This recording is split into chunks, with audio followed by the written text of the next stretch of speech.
Assalamu alaikum rahmatullahi ta'ala wa barakatuh. Dear brothers and sisters, welcome to our YouTube channel Osman Puncher for studying the English language.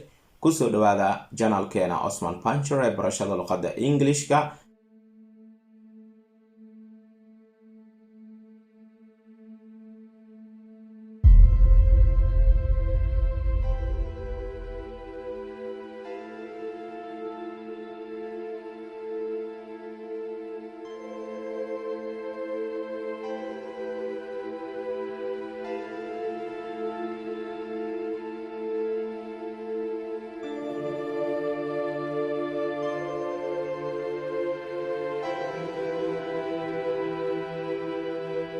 maanta waxaan qaadanaynaa cashirkeenii 32 gaar ahaan cashirkeenii 4 ee buugga new conceptiga farqadiisa first thing firstiga.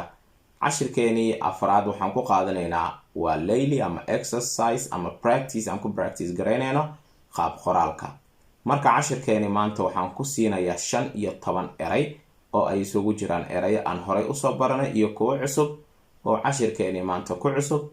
iyo waxaan kaloo rabaa inaad ka qortid sidoo kale waxaan rabaa inaad ka qortid 15 kan erayga ugu horeeya aniga ku sii doona tusaalihiisa 14 kale waxaan rabaa 5 jumladood inaad ka qortid 5 jumladood boqolkiiba 70 kaaga inaad qaadatid insha Allah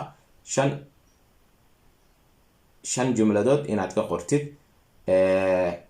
anigana midda ugu horeysaan ka qori doona. marka waxaan ka doonayaa 14 haray mid walba inaad 5 jumladood ka qortid qoraalkaaga ku saxmayo waxa ku saxmayo kala fahamkaaga. okay 15 eray marka hore hadaan bilaawno. number 1 waa pen horaad soo baratay. number 2 pen waa qalin piire. number 2 pencil waa qalin qoray. number 3 waa book waa buuga. number 4 waa watch saacada. number 5 waa coat jaakada.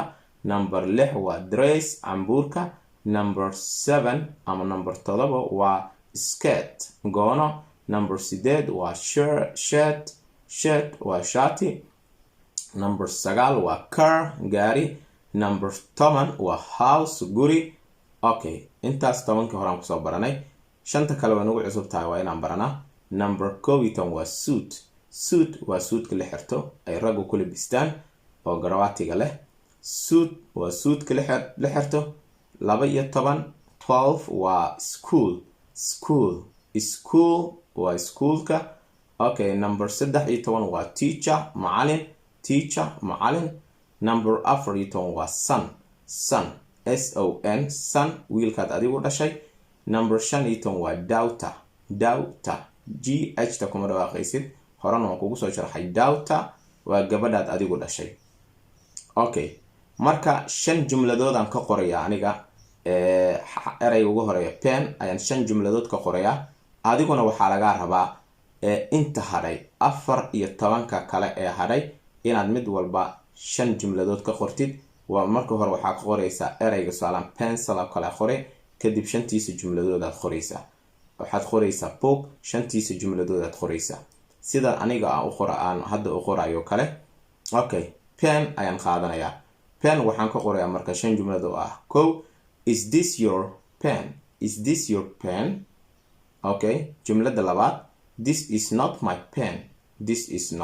my pen. jumlada saddexaad sorry sir. jumlada afraad is this your pen. jumlada shanaad no it isn't shantaasaad ka qoray. adna shantaas oo kale aan kaa raba mid walba inaad ka qortid oo ah marka haddaan macnaheeda ku soo celiyo pen aan ku celinayaa is this your pen kan qalinbiirahaaga miya. this is not my pen kan qalinbiirahayga ma aha. sorry sir waan ka xumahay mudane. is this your pen kan qalinbiirahaaga miya. no maya it isn't ma aha. shantaas jumladood saan aniga ugu qoray oo kale adoo raacayo mid walba waa inaad ka qortaa. okay waxaan u maleynayaa inaad ila socotaan boqolkiiba 30 waan qaatay, boqolkiiba 70 ayaa idin dhiman. Commentiga waa kusoo qori kartaa. Markaad commentiga kusoo qoraysid please and please mid walba mar had kusoo qorqori. Hal mar tusaale ahaan pen oo kale hal mar iswada raaci 5 jumladood, midda kale iswada raaci. Okay, sidaas oo kale inta u qor. Laakiin haddaad qortid pen, is this your pen? Comment. haddana midka kale this is not my pen, saas oo kale ha u qorin. pen oo kale saa aniga isku raaci soo dhig. ereyga kale saas kugu soo raaci soo dhig, si anigana markaan hadhow commentiga kasoo jawaabayo ee u fududaato. haddii whatsappka aad kusoo dirtidna sidoo kale commentiga whatsappka labada dhinacna aad kusoo dirtidna isku day. ardayda kalena si ay dhiirigelin u helaan, ardayga kalena ha ka fiirsan insha Allah si practical ay kugu noqoto qoraalka.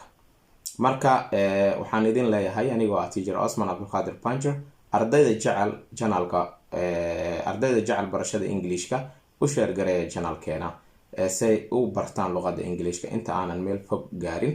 marka waxaan idin leeyahay assalaamu calaykum waraxmatullaahi tacaala wabarakaatuh.